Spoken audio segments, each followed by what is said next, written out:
Hello everyone and welcome to my channel. कैसे हैं आप लोग? आशा करते हैं सब अच्छे ही होंगे। तो आज का व्लॉग स्टार्ट करने से पहले मैंने सोचा कुछ बातचीत कर लेते हैं, तब स्टार्ट करते हैं। रोज़ तो वॉइस ओवर ही होता है।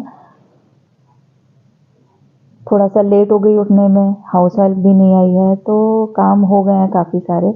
बाकी का काम करूँगी।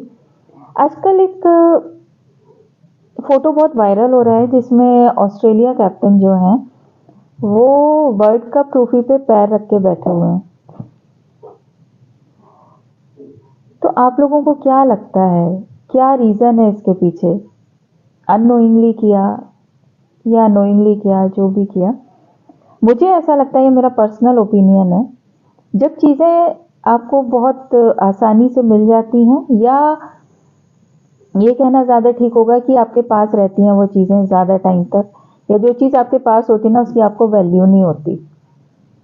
जिसके पास नहीं होती है उसको उन चीज़ों की वैल्यू बहुत होती है। छठी बार, सिक्स्थ टाइम आप जीते हो वर्ल्ड कप, और आप ये कर रहे हो, पैर रख के बैठे हो उसके ऊपर।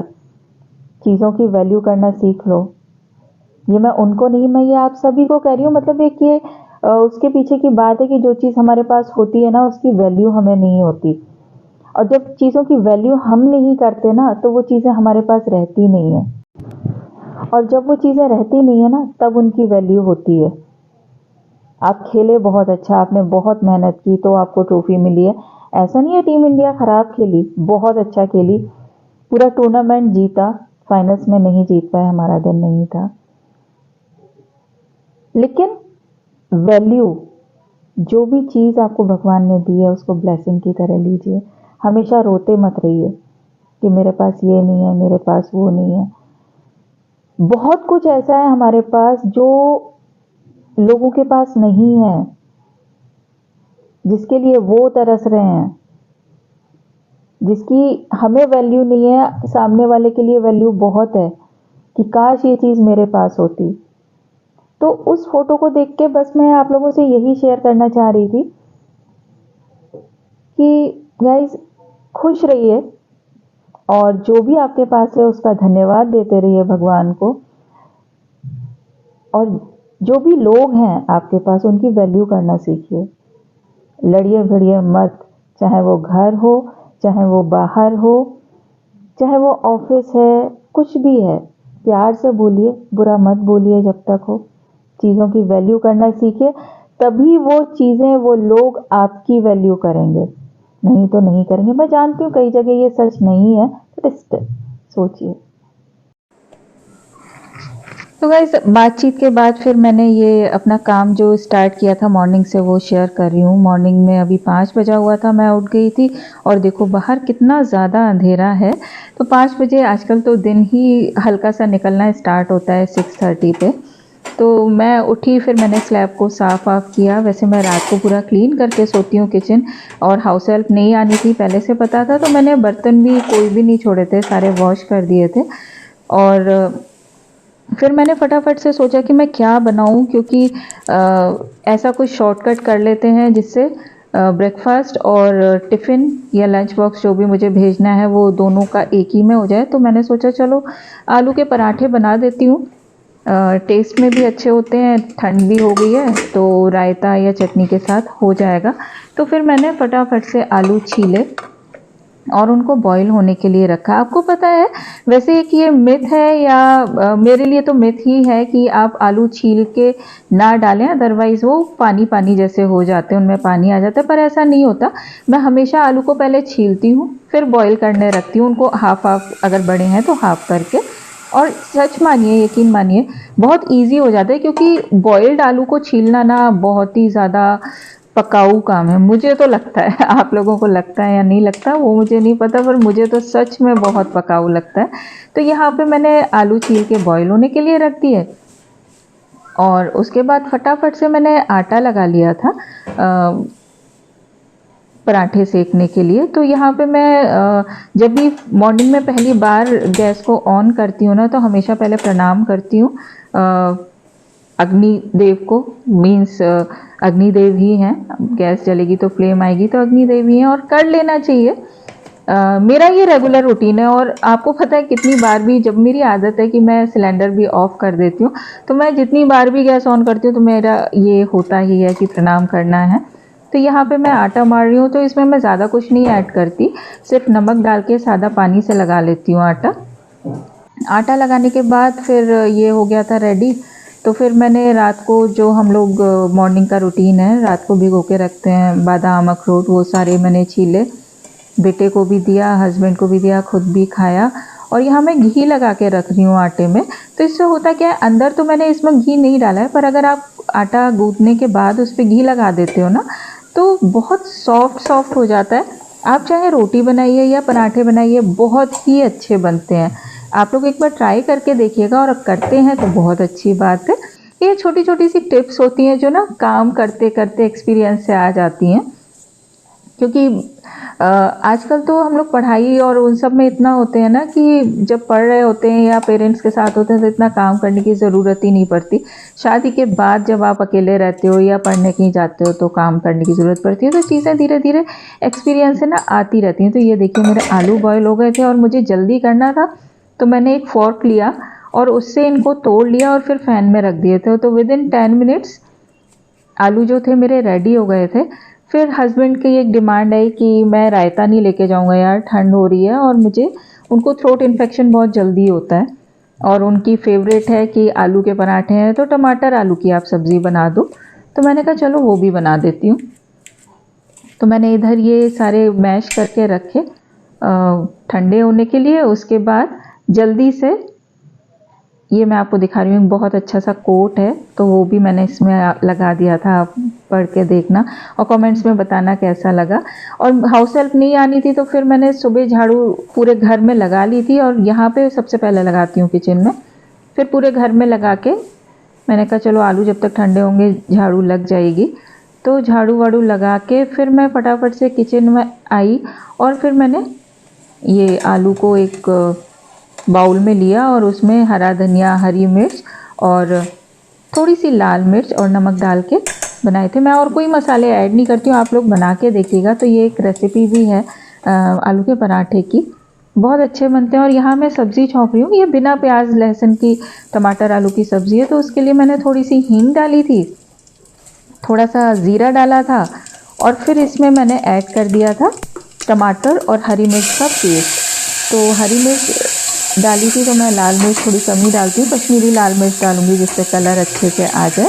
और जब ये भुन जाएगा ना तब कश्मीरी लाल मिर्च, हल्दी, धनिया वगैरह सब ऐड करूँगी। यहाँ मैं चाय रख रही थी अदरक कूट के, क्योंकि अदरक वाली चाय आलू के पराठे के साथ डिमांड अच्छी लगती है, नो डाउट।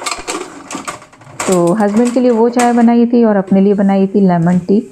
और यहाँ पे फिर मैं सेकने लगी थी पराठे। तो मुझे बड़ा अच्छा लगता है आलू के पराठे बनाना, बड़े अच्छे से बनते हैं, सॉफ्ट सॉफ्ट। तो फटाफट से ये बनाए। बेटा जा चुका था स्कूल, क्योंकि उसकी बस तो बहुत जल्दी आ जाती है 7 बजे। तो यहाँ पे मैंने फटाफट बनाए और उसके बाद सर्व कर दिए थे। मैंने भी ब्रेकफास्ट कर लिया था, क्योंकि फिर इनके जाने के बाद मुझे काम करना था, डस्टिंग, झाड़ू पोछा, बहुत काम हो जाता है। रेगुलर वैसे घर में रहती हूँ तो कर सकती हूँ, पर हाउस हेल्प मैंने इसलिए भी नहीं हटाई कि जॉब जिस भी दिन मैं ज्वाइन कर लूँगी तो फिर दोबारा से मिलना बहुत मुश्किल हो जाती है। तो यहाँ मैंने पराठे सेके और उसके बाद हम दोनों ने किया ब्रेकफास्ट। और यहाँ मैं स्टार्ट हो गई थी डस्टिंग, हस्बैंड चले गए थे ऑफिस। तो ये मैंने एक घर में ही सॉल्यूशन बना के रखा हुआ है, पानी, विनेगर और थोड़ा सा ऑयल और विम लिक्विड, जो भी लिक्विड सोप है आप डाल लीजिए। और इससे अगर आप इसको कपड़े में लगा के आप एक बार डस्टिंग कर देते हो ना, तो एटलीस्ट 2 से 3 दिन आपको डस्टिंग करने की ज़रूरत नहीं पड़ती। क्योंकि धूल जो है ना, जो फर्नीचर में चिपक जाती है, वो नहीं चिपकती और एकदम चमकता हुआ फर्नीचर दिखता है। क्योंकि पॉलिश भी उसकी जो होती है ना फर्नीचर की, वो मेंटेन रहती है। आप लोग एक बार ट्राई करना। वैसे ये हैक बहुत लोग शेयर कर चुके हैं, ये जो सोल्यूशन मैं आपको बता रही हूँ बना के रखने के लिए, लेकिन सच में ये काम करता है। तो मैंने पूरे घर की डस्टिंग की, और फिर मुझे 1 बजे तक फ्री भी होना था, क्योंकि मैंने सिर्फ आलू के पराठे उसमें बना दिए थे। तो लंच में बेटा आएगा तो फिर लंच भी कुछ करना है। फिर मैंने सोचा था कुछ हल्का फुल्का सा बनाऊंगी। आप लोगों के साथ भी ऐसा होता होगा ना, अगर ब्रेकफास्ट हैवी कर लिया है तो फिर काम ज़्यादा है तो कुछ कर लो। तो यहाँ मैं क्या करती हूँ ना, इसी सॉल्यूशन से हर 2 से 3 दिन में एक बार डस्टिंग करती हूँ, तो पूरा घर मेरा एकदम चमकता रहता है। और यहाँ पे मैंने फिर पोछा लगाना स्टार्ट किया। भाई बैठ के पोछा लगाना तो मेरे बस की है नहीं, क्योंकि मैं बैठ के नहीं लगा सकती। तो मैंने वाइपर में पोछे को डाला और फटाफट से पूरे घर में क्लीन कर दिया था। पूरा घर मेरा एकदम चमकने लगा था।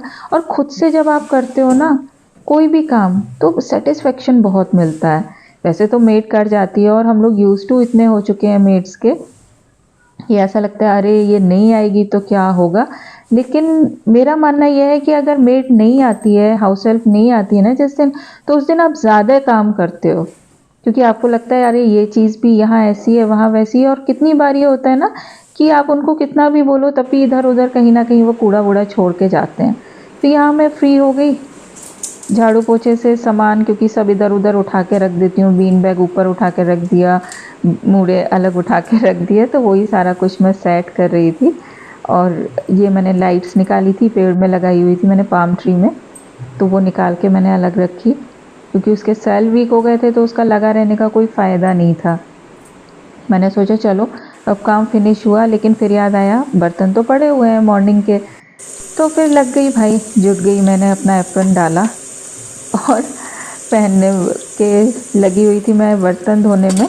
बर्तन धोने में मुझे थोड़ी सी प्रॉब्लम होती है, आज मेरे पास ग्लव्स भी नहीं थे क्योंकि मेरे हाथ में ना रैशेस हो जाते हैं जो साबुन होता है उससे। पर कोई नहीं, धोने हैं तो फिर धोने ही हैं। तो मैंने जल्दी से बर्तन धोए, लग रहे थे थोड़े से लेकिन काफ़ी सारे थे। अच्छा, और अगर आप ये वीडियो पहली बार देख रहे हो ना, तो प्लीज़ सब्सक्राइब ज़रूर करिएगा चैनल को। मैं छोटी छोटी सी टिप्स भी शेयर करती रहती हूँ अपने डेली रूटीन के साथ, जो कि बहुत यूज़फुल होती हैं। और सब्सक्राइब करने में कुछ भी नहीं जाता, कोई पैसे नहीं लगते, तो चैनल को सब्सक्राइब ज़रूर करिएगा। और ये देखिए यहाँ रगड़ रगड़ के मैं तवा साफ़ कर रही हूँ। और मेड भी जो होते हैं ना, आप उनको कितना भी अच्छा सोप दे दो, कितना भी कुछ कर दो, उसके बाद भी कहीं ना कहीं वो कुछ ना कुछ छोड़ देते हैं, कितना भी बोलो। और ज़्यादा बोलेंगे तो वो खुद ही काम छोड़ जाएंगे, तो इट्स बेटर कि आप खुद ही कर लो। तो यहाँ पे मैंने फटाफट से बर्तन धोए और उसके बाद फिर मैंने पूरा सिंक क्लीन किया। और ये भी एक छोटा सा टिप मैं आपको बता रही हूँ, अगर आप सिंक बर्तन धोने के बाद पूरा क्लीन कर लेते हो ना, तो पूरे दिन वो चमकता रहता है। यहाँ मैंने वाइपर एक मैं छोटा सा रखती हूँ, क्योंकि जो बास्केट में से पानी ड्रेन होता है ना, उसको अलग कर दीजिए, या नीचे कोई आप जो एक बर्तन रखने वाला कपड़ा है या कोई पुरानी टॉवल रख लीजिए, तो वो पूरा नीचे नहीं गिरता और क्लीन हो जाता है, मतलब पानी पानी नहीं रहता स्लैब पे। और मैं हिट हमेशा रखती हूँ अपने पास, क्योंकि मुझे अगर एक भी कॉकरोच दिखता है ना तो मुझे बहुत इरिटेशन होता है। तो मैंने इत्मीनान से सारा क्लीन किया। मेड इतना शायद नहीं करती होगी, मेरे हस्बैंड यही बोलते हैं कि तू काम करने बैठती है तो तुझे इतना टाइम लगता है, और वो आती है तो 45 मिनट्स में सारा कुछ करके चली जाती है। भाई घर तो हम ही लोगों को देखना है ना, वो अपनी तरह काम थोड़ी ना करते हैं। एग्री करते हो ना आप इस बात से, रिलेटेबल है ना। ऐसे ही होता है यार, सबके साथ यही होता है। हम जो घर की लेडीज़ होती है ना, उनका सबका काम ऐसे ही होता है। तो ये मैंने अपना कुक टॉप क्लीन किया, फिर पूरे दिन इसी पे खाना बनेगा, तो अच्छे से इसको क्लीन करके, स्लैब को क्लीन करके फ्री हुई। और यहाँ पे एक चीज़ और है, अगर आप अच्छे से एक बार क्लीनिंग कर दो ना, दिन में एक बार तो आपको डीप क्लीनिंग करनी ही पड़ती है स्लैब की, गैस की, और फिर आप पूरा दिन काम करते रहो। और जब आप काम कर रहे हो तो साथ के साथ ही अगर आप सामान अपना जगह पे रख रहे हो और थोड़ा बहुत गंदा हुआ है आप उसको क्लीन कर रहे हो, तो बहुत ज़्यादा गंदा नहीं होता। तो ये भी एक छोटी सी टिप है कि आप सामान ना फैले, तो उसके लिए आप साथ के साथ ही ना क्लीन करते जाओ, और मॉर्निंग में एक बार डीप क्लीन कर दो। तो यहाँ मेरा चार्जर फ़ोन का लगा हुआ था, क्योंकि फ़ोन का चार्जर तो भाई साथ ही रखना पड़ता है। अगर आप वीडियो शूट कर रहे हो तो मैं जब भी कैमरा लगाती हूँ ना, तो उसमें चार्जर भी लगा देती हूँ। तो ये देखिए आप, साफ़ हो गया था, सुकून आ गया मुझे, एकदम क्लीन क्लीन, बड़ा अच्छा सा फील हो रहा था। तो कैसा लगा आपको मेरा वीडियो, कमेंट्स में बताइएगा। तब तक के